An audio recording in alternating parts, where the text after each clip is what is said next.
이승원 형제님이나 제가 저의 생각을 말씀드리는 것이 아니고 모든 것은 하나님의 말씀을 기반으로 해서 드리고 있습니다. 너희가 성경에서 영생을 얻는 줄 생각하고 성경을 연구하거니와 이 성경이 곧 내게 대하여 증언한 것이니라. 성경은 영원한 생명을 얻을 수가 있습니다. 그리고 이 내게 대하여 증언하였다고 되어 있는데 내게라고 한 것은 예수 그리스도입니다. 예수 그리스도에게만 영원한 생명이 있습니다. 말씀드렸던 한국전쟁 참전 무명용사비라는 곳입니다. 이렇게 조각이 그려져 있고요. 판초 우위를 입고 대한민국을 헤매이던 병사들의 모습입니다. 거기 보면 이 시가 하나 있습니다. Our nation on earth 뭐 이렇게 해서 시작이 됩니다. 제가 번역을 못해서 번역된 것을 보면은 거기에 이렇게 쓰여져 있어요. 180만 명의 미군 병사들이 6.25 때 한국에 보내졌습니다. 180만 명. 그 중에 3만 6천 명이 전사를 했습니다. 그들에게 보내는 이 나라의 감사의 영광을 돌리는 그런 시인데 우리는 알지도 못했던 나라, 만난 적도 없는 사람들을 지키라는 부름에 응답한 아들, 딸을 기립니다. 그들에게는 한국이란 나라는 들어본 적도 없었고요. 한국 사람들은 만난 적도 없습니다. 근데 그 젊은 사람 자녀들을 저희들은 군대만 보내도 걱정이 되는데 이 사지에 보낸 것입니다. 3만 6천 명. 그러면서 옆에는 freedom is not free. 자유는 공짜가 아니다. 대가가 필요하다. 저희들이 영원한 생명을 얻는다고 말씀을 나누고 있는데 영원한 생명에도 대가가 필요합니다. 이 장면은 2차 세계대전 때 6.25 때도 마찬가지였겠죠. 어떤 영화의 한 장면인데 이 아들이 그 집의 아들이 전사를 하면 그 장교와 신부님이나 목사님이 함께 와서 그 전사한 사실을 통보하는 장면입니다. 이 오른쪽에 보시면은 가족 사진이 있잖아요. 그 자녀들의 아들의 사진이 있는데 이 어머니는 앞으로 나아가면서 주저앉습니다. 어떤 이유로 왔는지 눈치를 챘겠죠. 이 죽음이라는 것은 너무나 끔찍한 일입니다. 죽음에 대해서 저희들이 한번 생각해 봤으면 좋겠어요. 죽음이란 무엇일까요? 이건 단절입니다. 끊어지는 것이고요. 존재가 사라지는 것입니다. 굉장히 두려운 것입니다. 사람은 만물의 영장이라고 해서 영적인 존재입니다. 그래서 모든 사람은 하나님의 형상대로 하나님이 지으셨기 때문에 스스로 어느 정도는 어렴풋이 아는 게 있습니다. 이 죽음 뒤에 무엇이 있다는 것을 알기 때문에 사람들은 죽음을 다 두려워합니다. 이 죽음에 대해서 말씀을 하신 게 처음 나온 것이 창세기인데 창세기 2장 17절 말씀을 보시면은요. 이런 말씀이 있습니다. 선악을 알게 하는 나무의 열매는 먹지 말라. 하나님이 에덴 동산에 선악과와 생명나무를 그 중심에 두셨습니다. 그리고 6일 동안 이 세상을 창조하셨는데 마지막 날 사람을 창조하셨습니다. 그 마지막 날 사람이 창조됐을 때 모든 환경이 완벽했고요. 완벽한 가운데 7일째 될 때 하나님과 교제를 시작을 했습니다. 그러니까 아담과 하와 첫 인류는 완벽한 환경에서 모든 것이 갖추어진 환경에서 태어나서 만들어져서 바로 하나님과 교제를 하는 놀라운 축복을 누렸습니다. 그런 가운데 하나님이 한 가지 말씀을 하십니다. 선악을 알게 하는 나무의 열매는 먹지 말라. 내가 먹는 날에는 반드시 죽으리라. 이렇게 말씀을 하십니다. 근데 반드시 죽으리라고 하는 것은 죽고 죽으리라 라는 말이 반복되어 있습니다. 원어적으로 보면요. 선악을 알게 하는 나무의 열매를 먹으면 죽고 죽으리라. 이렇게 말씀을 하셨습니다. 많은 분들은 이 선악과 때문에 믿음의 어려움을 겪는 분들도 있습니다. 왜 그걸 만드셨을까? 선악과를 안 만들었으면 우리가 죄인이 안 될 수도 있지 않았는가? 그런데 어떠한 사고가 일어날 것을 예비하고 비가 많이 올 수가 있습니다. 그러니까 미리 대비하십시오. 그렇게 경고방송하는 것은 그 사람들을 저주해서가 아니라 안전하게 지키기 위한 것입니다. 하나님과의 사랑의 관계를 유지하기 위해서 그렇게 부탁을 한 겁니다. 진정 사랑한다면은 당연히 사랑하는 사람의 말을 들어야 됩니다. 근데 저희들은 언제서부터인가 이렇게 좀 삐딱선을 타게 돼서 구실, 핑계, 안 좋은 것부터 찾아냅니다. 근데 하나님이 사랑하셔서 이거는 먹지 말라라고 약속을 하자는 것이었습니다. 사랑의 관계를 확인하자는 것이죠. 제 아내가 장동건을 좋아합니다. 장동건을 그냥 잘생겼다고 좋아합니다. 그래서 장동건이 나타났을 때 유혹을 당한다고 하면은 그런 일은 없겠죠. 없습니다만 유혹을 했을 때 아내가 유혹을 갖다가 거절하고 다시 저한테 돌아온다면 그건 더 큰 사랑일 겁니다. 유혹을 견뎌낸 사랑입니다. 훨씬 더 큰 사랑이겠죠. 그런 사랑을 하나님은 더 깊은 사랑을 원하셨던 겁니다. 그러면서 경고하시기를 이건 먹지 마라. 죽고 죽는다 이렇게 말씀하셨습니다. 이 죽음은 단절을 의미합니다. 죽음은 끊어지는 겁니다. 죽음은 잊혀지는 것입니다. 죽음은 존재가 없어지는 것입니다. 더 이상 통하지 않는 것입니다. 영적으로 하나님과 단절이 됩니다. 여기서 죽고 죽으리라고 했을 때 첫 번째 죽음은 영적으로 하나님과 단절되는 걸 의미합니다. 아담과 하와가 하나님과 같이 정말 스스럼 없이 교제를 하다가 죄를 지은 다음에 선악과를 따먹은 다음에 하나님이 찾아오셨을 때 숨습니다. 아이들이 뭔가 잘못하면은 부모님 눈을 피해서 숨습니다. 그런 것처럼 하나님 앞에서 숨습니다. 영적으로 하나님과의 교류가 끊어지는 것입니다. 두 번째로 몸과 영혼이 단절됩니다. 저희들이 말하는 죽는다는 일반적으로 보는 죽음을 말합니다. 그리고 하나님과 영원히 단절되는 단계로 가게 됩니다. 이게 죽음이라는 것인데요.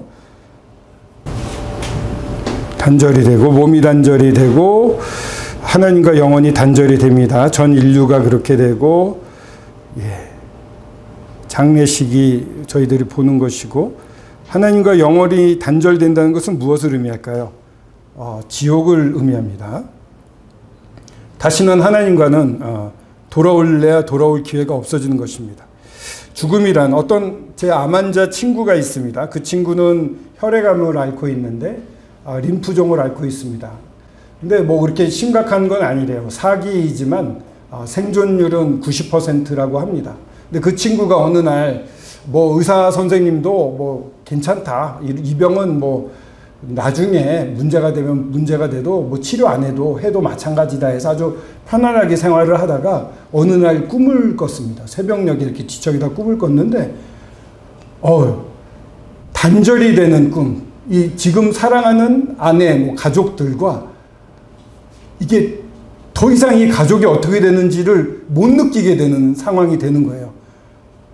이 현장에서 자기가 없어지는 거고 자기가 잊혀지는 거고 무슨 일이 일어났는지도 아무도 모르게 되는 겁니다. 이 아이들이 어떻게 자라갈 것이며 어떤 결혼을 할 것이며 아내가 어떻게 늙어갈 것이며 그런데 내가 아무런 도움이 안 되고 완전히 끊어진다는 생각을 하니까 너무 막 숨이 막혀가지고 잠을 깼습니다. 이 죽음이라는 게 우리가 막연하게 생각할 수 있습니다만 여러분들이 암 환자고 사기고 얼마 안 있으면 죽을 수 있다고 생각을 한번 해보십시오. 그래서 이 세상에서 자기 존재가 사라져버리는 것.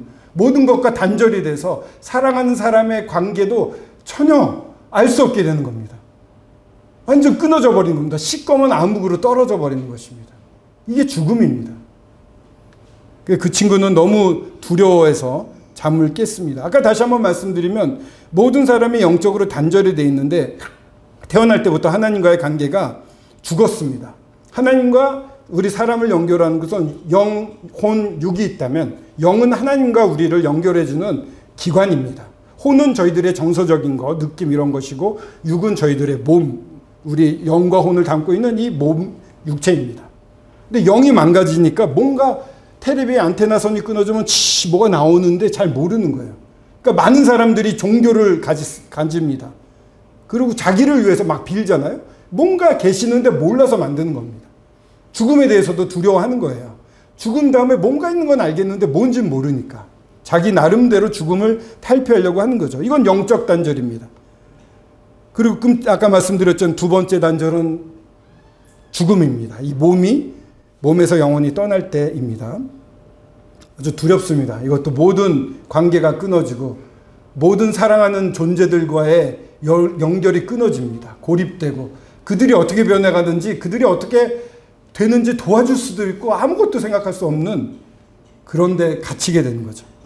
그 마지막은 지옥입니다. 이거는 영원한 단절이 됩니다. 이 땅에 있을 때는 마음을 돌이켜서 하나님께 나아갈 수 있지만 지옥에 가면 다시는 돌아올 수가 없습니다. 지옥을 왜 만드셨을까? 또 이것 때문에 힘들어하시는 분들이 계세요. 그러나 오해입니다. 지옥은 사람을 위해 예비된 게 아닙니다. 그 마태복음 25장 말씀을 보게 되면 이 하나님이 심판을 내릴 때 왼편에 있는 자들에게 말씀하시는데 저주를 받았다고 얘기를 하고요. 나를 떠나 마귀와 그 사자들을 위하여 예비된 영원한 불에 들어가라. 이 지옥은요, 마귀와 사자들을 위해서 예비된 곳이에요. 왜요? 이 사탄이라고 하는 존재는 원래 천사장이었습니다. 큰 날개를 가지고 있었어요. 그래서 모든 세상의 영광을 가리고 하나님의 영광만 드러나는 아주 귀한 일을, 그런 역할을 하던 천사였습니다. 근데 모든 영광을 덮고 위를 봤더니 하나님만 계시는 거예요. 내가 저 자리에 올라가게 되면 이 모든 것을 내가 지배할 수 있겠구나 해서 반역을 일으킵니다. 반역을 일으키는데 피조물이 창조주를 이길 수가 없죠. 그래서 저주를 받고 사탄, 하나님의 계획을 방해하는 존재로 전락을 하게 됩니다. 그리고 그 사탄이 제일 먼저 노린 게 하나님이 가장 사랑하는 사람입니다.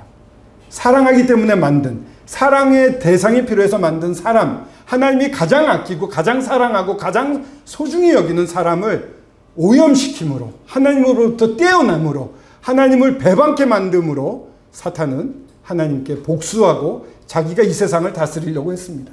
사람에게는 이 땅을 다스릴 권세를 주셨거든요. 그것을 뺏은 것입니다. 이게 사탄이 한 일입니다.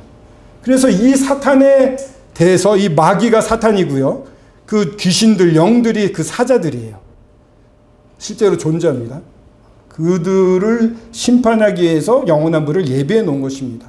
그런데 이 세상은 두 가지밖에 없습니다. 하나님 편이냐 아니면 사탄의 편이냐, 빛이냐 어두움이냐, 이 두 가지밖에 없어요. 어딘가에 속해 있는 겁니다. 근데 안타깝게도 태어날 때 영이 죽은 상태로 하나님을 모르고 태어나기 때문에 사탄이 지배하는 이 세상에서 태어나게 되는 것입니다. 여기서 하나님을 못 만나게 되면 사탄을 위해 예비된 곳에 사탄이 저주받아 떨어질 때 그들을 다 같이 끌고 들어가는 것입니다. 속아 살다가 광명의 천사로, 어떨 때는 으르렁거리는 두려움으로 우리들을 협박하는 사탄의 꾀임에 넘어서 그냥 자기 욕심 채우고 살다가 같이 영원한 불못으로 떨어지게 되는 겁니다. 근데 예수님은 이렇게 말씀하셨어요. 마태복음에 실제로 예수님이 하신 말씀을 적어놨는데, 내가 진실로 너희에게 이르노니 세상이 새롭게 되어 인자가 자기 영광의 보좌에 앉을 때에 나를 따르는 너희도 12 보좌에 앉아 이스라엘 12지파를 심판하리라. 나를 따라오는 사람, 이제 주님을 알아보고 주님께 돌아와서, 이 회개라는 건 그겁니다. 어려운 게 아닙니다. 가던 길을 돌아오는 게 회개예요. 이제 내 멋대로 사단이 원하는 길을, 나의 욕심을 채우고 살다가 이게 잘못됐구나, 하나님께 돌아가야지 하고 돌아서는 게 회개고요. 그럴 때 나를 따르는 자가 되는 것입니다. 그런 자들에게는 하나님과 함께 12 보좌에 앉는 그러한 놀라운 특권을 주신다는 것입니다. 주님이 이렇게 말씀하십니다. 나를 눈동자같이 지키시고 주의 날개 그늘 아래 감추사. 이게 저희들을 향하신 하나님의 말씀입니다. 황웅재를 눈동자같이 지켜주시는 분, 그 놀라우신 날개 가운데 감추시고 보호해 주시는 분, 이런 사이가 되기를 원하세요, 주님은. 그래서 이 말씀이 오늘 주제의 말씀이기도 합니다. 다 같이 한번 읽어볼까요? 시작. 하나님이 세상을 이처럼 사랑하사 독생자를 주셨으니 이는 그를 믿는 자마다 멸망하지 않고 영생을 얻게 하려 하심이라. 멸망, 사탄과 함께 지옥 떨어진 거 멸망, 그거 하지 않고 영원한 생명, 누구와 함께 지낼 수 있는, 하나님과 영원히 함께일 수 있는 생명을 얻게 하려고 하신다, 이렇게 말씀하십니다. 이게 제가 얼마 전에 봄에 찍은 벚꽃입니다. 제 눈높이에 맞췄어요. 신기한 게 제 눈높이에 맞은 그렇게 낮은 데 펴 있는 벚꽃은 저를 보고 펴 있더라고요. 여러분 생각해 보십시오. 하나님이 세상 사람을 얼마나 사랑하는지 꽃만 봐도 알아요. 하늘에 높이 펴 있는 꽃은 어딜 보고 피는지 아십니까? 사람을 향해 핍니다. 땅에 있는 민들, 조그만 꽃들은 어떻게 핍니까? 위를 보고 펴요. 해바라기 비슷하죠? 어디 보죠? 옆에 봅니다. 모든 초점이 사람을 향해 있어요. 왜요? 하나님의 마음이 사람을 향해 있기 때문에 그래요. 이 꽃을 보면서 하나님의 마음을 느낄 수가 있습니다. 하나님이 세상을 이처럼 사랑하사 독생자를 주셨다고 그래요. 아버지 하나님이 아들 하나님이신 예수 그리스도를 주셨다고 말씀하시는 거예요. 이는 그를 믿는 자마다 멸망하지 않고 영생. 누구를 믿는다고요? 독생자. 독생자 누구요? 예수 그리스도를 믿으라고 말씀하세요.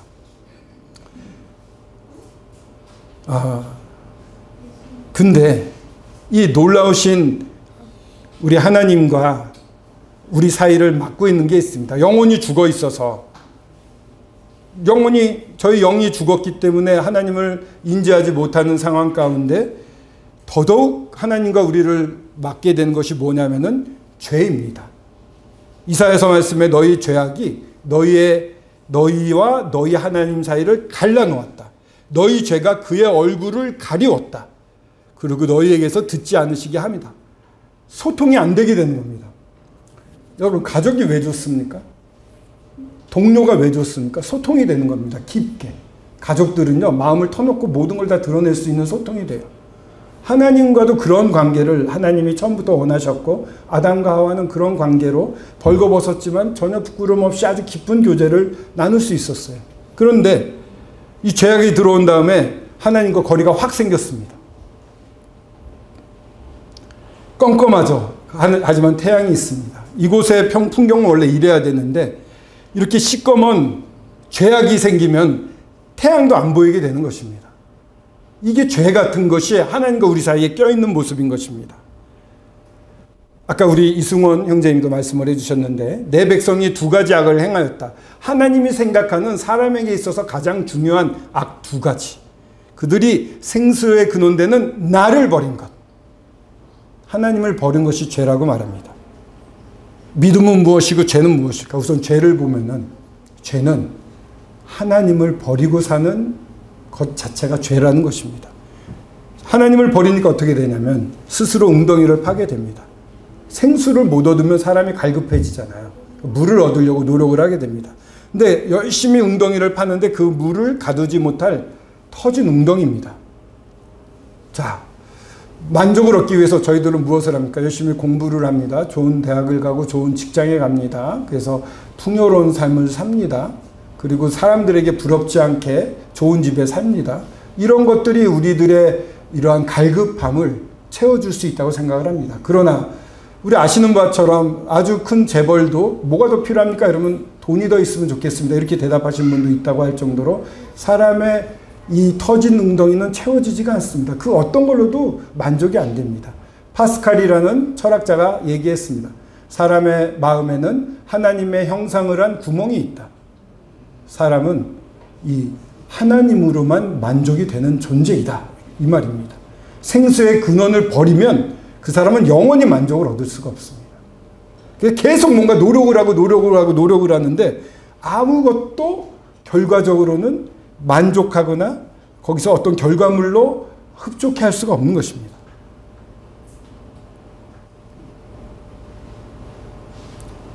이 놀라우신 하나님의 말씀인데 자기 생각, 하나님을 버리고 자기 생각대로 사는 삶의 모습을 좀 그려놨습니다. 8.15 때 우리는 해방이 됐습니다. 일제가 물러가서 이제 모두가 감옥에 있던 사람들도 독립투사들도 풀려나게 됐습니다. 그래서 그게 대세입니다. 근데 두 사람은 이제 우리 나갈 수 있어, 나가자 하는데 안 나가는 거예요. 왜? 일본이 망할 리가 있나? 자기 생각이 사로잡혀서 자기가 중심이 되어 있는 사람의 모습입니다. 이 사람은 못 나오는 거예요. 석방이 되었음에도 불구하고 석방을 당하지 않는 사람이 있을 수 있습니다. 자기 생각에 사로잡힌 모습이 보이는 것이죠. 또 사람들의 생각이 하나님의 생각을 대신하면서 삶으로 말미암아 이 세상에는 혼란이 온 것입니다. 우크라이나 전쟁이라든가, 이거는 2021년에 카불에서 이 테러가 있어서 90명 이상, 120명 정도가 사망을 한 걸로 나오는데, 결과는 이런 끔찍한 전쟁과 살인과 폭력은 사람이 하나님의 자리를 차지하고 앉아서 하나님을 버리고 내가 하나님처럼 될 수 있어 라고 생각하는 그 죄에서 기인하는 것들입니다. 사람이 하나님 자리에 서려고 하는 것, 하나님을 버리는 것, 그 위에 서려고 하는 것, 사탄이 가졌던 죄의 마음이 그대로 저희들 가운데 있습니다. 저에게 있어서 가장 두려웠던 부분은 무엇이냐면, 제가 대학 다니면서 술을 엄청 잘 먹었습니다. 엄청 잘 먹어가지고 평생 먹을 술을 25대까지 다 마신 것 같아요. 그러면서 제일 잘하는 게 기독교 친구들 괴롭히기입니다. 집요하게 그들을 울렸습니다. 막 이렇게. 제가 하나님의 자리에 서가지고 하나님을 무시하고 하나님이 계시다면 이래야지 저래야지 엄청 교만했던 것이더라고요. 하나님을 무슨 종 부리듯이 내 아랫사람 부리듯이 이 전지를 만드시고 정말 놀라우신 하나님을 무시하고 살았습니다. 일본에 가면은 신칸센, 제가 일본에서 생활을 3년 어렸을 때 했었는데 신칸센이라고 있습니다. 이거 엄청 빠르게 달려갑니다. 그러니까 앞부분이 공기 저항을 안 받으려고 널쩍하고 낮게 만들어져 있습니다. 이거 오리 너구리의 주둥이를 본딴 겁니다. 오리 너구리의 주둥이. 그게 물속에서 있다가 너구리인데 물속에서도 사냥을 합니다. 물고기가 지나가면 갑자기 고개를 쑥 내밀어서 물어요. 다. 근데 이게 만약에 이게 물의 저항을 받으면 밀면은 고기가 밀려나겠죠. 안 밀려요. 이게. 모든 물의 저항을 싹 피해서 싹 물 수 있어요. 그만큼 물조차도 저항을 안 할 정도의 모양으로 만들어져 있는 것입니다. 사람들은 그거 보고 세상에서 제일 빠른 그 열차의 앞부분을 만드는 거예요. 모든 지혜는 하나님으로부터 나온 겁니다. 그것만 봐도 하나님이 모든 것의 주인이시고 모든 것에 가장 뛰어난 섭리자이신데, 그런 분을 제가 뭐라고 무시하고 막 힐난하고 비난하고 웃음거리 만들고 그랬는지, 하나님에 대해서 존재를 깨달으면서 저는 그게 제일 두려웠어요. 이렇게 불효막심에도 세상에서 지탄을 받는데 하나님을 그런 사람으로 여기다니. 그러면서 제가 느꼈던 것, 의인은 없나니 하나도 없다. 이 중에 그래도 저 강사님 말씀하시는 게 좀 이해가 좀 되는 것 같으면서도 난 그렇지 않아, 이렇게 생각하실 분들도 있습니다. 자, 옆에 가면은 도봉천이라고 좀 가끔은 시꺼먼 물이 흐를 때가 있습니다. 구정물을 제가 이렇게 펐어요. 퍼가지고 한 사흘 뒀더니 위에는 맑아지고 밑에만 시꺼머지더라고요. 이 중에 이 하얘진 물을 마실 수 있는 분 한번 손 들어 보십시오. 마시겠습니까? 못 마시죠. 가라앉았을 뿐입니다. 근데 마찬가지로 사람들도 이래요. 세상에서 보면 굉장히 인격적이고 훌륭한 분들이 많습니다. 그분들이 화나면 더 무서워요. 그분들 이런 말 합니다. 나 건들지 마. 나 건들지만 않으면 착한 사람이야. 진짜 착한 사람은 건들고 쑤시고 괴롭혀도 똑같은 반응을 보여야 되는데 그렇지 않다는 거예요. 우리가 아는 훌륭한 인격체들은 이 오른쪽에 있는 시꺼먼 것이 가라앉아 있는 이 물과 같다는 것입니다. 사람 다 똑같습니다. 정말 약점과 정말 싫어하는 부분을 들춰내고 창피주고 그러면은 무너져 내립니다. 의인은 없나니 하나도 없습니다. 이 죄 중에 무서운 것이 마음에 하나님 두기를 싫어합니다. 이 권위에 대해서 사람들은 반발하게 돼 있는 것도 하나님을 마음에 두기 싫어하는 데서 오는 하나의 유전적인 그런 죄성입니다. 권위를 무시하고 싶어하는 게 사람들이죠. 근데 마음에 하나님을 두기를 싫어하잖아요. 그러면 하나님께서 어떻게 하면요, 그 싫어하고 망가진 그 마음대로 그냥 내버려 두게 합니다. 그러니까 그 사람은 개전이 안 돼요. 하나님을 싫어하면 싫어할수록 더 악의 구렁텅이로 빠지게 돼 있습니다. 합당치 못한 일을 하게 되는 겁니다. 근데 이 죄의 대가가 있습니다. 죄의 대가는 사망입니다. 아까 말씀드렸던 분리가 오는 겁니다. 하나님이 하지 말라는 거 어기면서 죄를 짐으로 하나님과 영이 분리가 되었고, 저희 몸과 혼은 몸에서 이 영혼이 떠나게 되었고, 이제 완전히 하나님과 분리되는 곳으로 떨어지게 되는 이 사망이 죄의 대가로 온 것입니다. 근데 하나님이 주시고 싶은 그게 아닙니다. 우리 그리스도 예수 우리 주 안에 있는 영생을 주고 싶어 하십니다. 다시 한번 보겠습니다. 하나님이 세상을 이처럼 사랑하사 독생자를 주셨어요. 이는 그를 믿는 자마다 멸망하지 않고 영생을 얻게 하려 하심이라. 이 죄의 문제에서 벗어나서 돌아올 수 있도록, 그 믿음을 가질 수 있도록 모든 해답은 우리 독생자 예수 그리스도께 있다는 것입니다. 하나님만이 그 답변을 가지고 있습니다. 모든 사람이 죄를 범하였음에 하나님의 영광에 이르지 못합니다. 그런데 그리스도 예수 안에 뭔가 있어요. 뭐가 있을까요? 속량이라는 게 있습니다.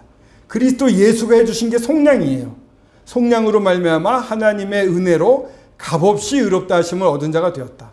내가 뭔가를 한 게 아닙니다. 내가 뭔가를 해서 하나님이 원하시는 수준에 도달할 수 있다면 그건 하나님의 원칙이 너무 낮은 겁니다. 사람이 죄인인데 죄인이 뭐를 해서 거기에 도달할 수 있겠어요? 사람이 못한다는 겁니다. 이게 속량이라고 하는 것은 무엇이냐? 속량.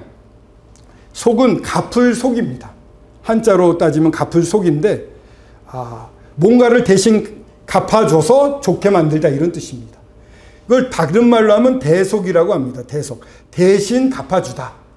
노예를 사올 때 어떻게 합니다? 노예값을 치르고 사오잖아요. 제가 어렸을 때 문방구의 유리창을 깼어요. 문방구 아저씨가 얼마나 무섭게 화를 내고 볼 때마다 아버지 모셔라, 돈 내라 이랬는데, 어느 날 저희 어머니가 그 사실을 알고 그 배의 돈을 지불해 줬어요. 1,000원이었는데 2,000원을 주고 다시는 우리 아들을 괴롭히지 마세요, 그랬어요. 그럼 저는 이제 어떻게 됩니까? 그 앞에 가서 당당하게 지나갈 수 있게 되죠. 이게 쉽게 말하면 대속이에요. 대신 갚아주면 나는 그 자리에서 아주 편하게 다닐 수 있다는 거예요. 중국에서 있었던 일이라고 합니다. 동생이 살인을 졌어요. 패싸움을 하다가 살인을 하고 숨었어요. 형이 그 피 묻은 옷을 입고 체포를 당했습니다. 그리고 법정에서 사형이 선고되었는데, 이 동생이 너무나 죄책감에 다시 찾아가서 사실은 내가 사람을 죽였어야 하고 자수를 했어요. 근데 이미 그 형이 사형을 당한 다음이었습니다. 법원에서 어떻게 판결이 났냐면은, 한 번 지은 죄로 2번 벌할 수 없다 해서 이 사람은 무죄가 됐어요. 무죄라기보다 거기서 풀려났습니다. 세상 법도 그래요. 하나님 법은 더더욱 그렇습니다. 예전에 구약시대에는 사람이 죄를 갖다 용서함을 받기 위해서는 양에다가 자기 손을 놓고 내 죄가 이 양에게 옮겨갔습니다 하고 그 양을 자기가 직접 잡았습니다. 피가 흘려지고요. 그것도 가르고 얼마나 끔찍한지 모릅니다. 그것도 집에서 기른 아주 고운 양을. 그렇게 함으로 내 죄가 이 양에게 가서 양이 죽음으로 내 죄의 용서함을 받았다가 하나님의 법입니다. 이게 이제 속량이라는 것입니다. 우리가 지은 죄값이 있는데 죄의 대가는 사망인데 그것을 대신 갚아줄 게 필요합니다. 하나님이 세상을 이처럼 사랑하사 독생자를 주셨다고 그래요. 독생자를 주셔서 그 문제를 해결하시려고 했다는 겁니다. 하나님이 세상을 이처럼 사랑했다고 하는데, 세상은 우리가 보는 이 세상이 세상이잖아요. 이 세상은요, 이 지구가 만들어져서 없어질 때까지 세상입니다. 현 지구도 세상입니다. 현 지구 중에 대한민국도 세상입니다. 대한민국 중에 서울도 세상이고 도봉구도 세상이고 서울 북부교회도 세상이고 2층의 이 강당도 세상이고 2층 강당에 앉아있는 내가 세상입니다. 하나님이 세상을 이처럼 사랑하사 말했을 때는 하나님이 나를 이처럼 사랑하사 독생자를 주셨다고 말씀하시는 겁니다. 여러분들을 한 명 한 명 사랑해서 독생자를 주신 겁니다. 그래서 이 예수님이 오셨을 때 침례 요한이 보고서 이런 말을 합니다. 보라, 세상 죄를 지고 가는 하나님의 어린 양이로다. 마찬가지입니다. 세상 죄라고 하는 것은 여기에 있는 여러분들입니다. 보라, 여러분의 죄를, 나의 죄를 지고 가는 하나님의 어린 양이로다. 이런 뜻입니다. 내가 태어나서 죽을 때까지의 모든 죄를 다 하나님이 처리하시겠다. 예수님이 처리하시겠다. 이렇게 말씀을 하시는 겁니다. 그걸 짊어지고 가겠다. 여기서 지고 간다는 원어는 파낸다라는 뜻이 있어요. 내 죄를 다 파내서 하나님 보셨을 때 문제 없다고 하기 위해서 다 깨끗하게 처리해 주겠다라고 말씀하시는 겁니다. 죄의 삭은 사망인데 대신 뭔가가 죽어야 되는데 이 어린 양으로서 우리 예수 그리스도가 오셨다는 겁니다. 그래서 십자가에서 죽으시는 이유가 거기에 있습니다. 십자가는 세상에서 가장 끔찍한 형틀입니다. 로마인이 생각해낸 가장 끔찍하게 고통스러운 형틀입니다. 못을 박잖아요. 여기랑 여기를 박습니다. 발을 박잖아요. 이게 처지면 숨을 못 쉽니다. 숨을 못 쉴 때 숨을 쉬고 그래도 아픈 것보다 숨 쉬는 게 나아요. 왜냐하면 죽게 생겼으니까. 못 박힌 이 발에다가 힘을 줘서 으지지직 하면서 몸을 펴서 숨 쉬고 다시 처지는, 이걸 6시간 동안 예수님이 하셨다는 겁니다. 그리고 옷을 입고 계시는 것처럼 그려지지만 빨개 벗겨졌습니다. 거기서 쉽게 말해서 분뇨와 오줌, 똥 이런 것들을 그냥 막 줄줄 흘리는 겁니다. 그냥 나체기 때문에 이 모든 이 부끄러운 것이 다 드러나 있는 것입니다. 우리가 숨기고 싶은 거, 만약에 여러분들의 죄가 이마에 쓰여진다 그러면 정말 창피해서 못 살 겁니다. 우리가 숨기고 싶고 정말 끔찍하고 정말 부끄럽고 그런 모든 죄를 다 감당하기 위해서 십자가에서 예수님이 죽으신 것입니다. 그 모든 일을 당하셨습니다. 먼저 십자가에서. 그래서 멸망하지 않고 영원한 생명을 주시려고 합니다. 한번 같이 읽어보겠습니다. 시작. 내가 진실로 진실로 너희에게 이르노니 내 말을 듣고 또 나보내신 이를 믿는 자는 영생을 얻었고 심판에 이르지 아니하나니 사망에서 생명을 옮겼느니라. 이 놀라우신 주님에 대해서 그렇군요. 제가 잘못 알았군요. 이렇게 해주셨군요. 이런 놀라운 일을 하셨고 나를 그렇게 사랑하셨군요. 라고 믿는 자들은 영생을 얻었고, 과거형입니다. 이미 얻은 사람들이 있다는 얘기입니다. 이 자리에서도 얻을 수 있다는 겁니다. 심판에 이르지 않고 사망에서 생명으로 옮겨지는 겁니다. 진실로 진실로 너에게 이르노니 믿는 자는 영생을 가질 것이다가 아니라 가졌나니라고 말합니다. 하나님이 확신하시고 약속하셨어요. 영생은 곧 유일하신 참 하나님과 그가 보내신 자 예수 그리스도를 아는 것이니이다. 여러분, 하나님의 말씀을 더욱 창념하십시오. 아직도 잘 모르겠다고 생각되는 분들이 있다면 말씀을 더욱 보시기 바랍니다. 주님은요, 살아계신 분이에요. 그냥 어떠한 그냥 막연한 추상적인 게 아니라 살아서 움직이시는 분입니다. 예수님에 대해서 예언한 게 그의 이름은 기묘자요, 모사요, 전능하신 하나님이라 이렇게 말했습니다. 우리 예수님은요, 모사라고 하는 건 카운셀러입니다. 우리에게 필요한 조언을 해주시는 분이에요. 살아서 나에게 필요한 것을 알려주시고 인도하신다니까요. 그래서 예수님이 이렇게 말씀하십니다. 다 같이 한번 읽어보겠습니다. 시작. 볼지어다 내가 문 밖에 서서 두드리노니 누구든지 내 음성을 듣고 문을 열면 내가 그에게로 들어가 그와 더불어 먹고 그는 나와 더불어 먹으리라. 예수님을 알아서 영생한다는 거 어려운 거 아닙니다. 같이 식사하는 자리, 같이 식사할 때 뭐합니까? 몸도 즐거워지고 아주 힘이 나면서도 또 대화를 통해서 그 사람에 대해서 많이 알아가고 친분이 더 깊어집니다. 영원한 삶은 그런 삶을 의미합니다. 주님이 도와주셔서 이 세상을 넉넉히 살 뿐만 아니라 죄와 상관없이 살 수 있을 뿐만 아니라 영원히 하나님과 살 수 있는 그런 약속을 주시는 것입니다. 자, 어떻습니까, 여러분? 이 놀라우신 우리 주님을 믿으시겠습니까? 주님이 초청하십니다. 문 밖에 서서 두드리십니다. 그 주님의 두드리심을 듣고 문을 여시고 이분을 영접하시길 바랍니다. 기도하겠습니다.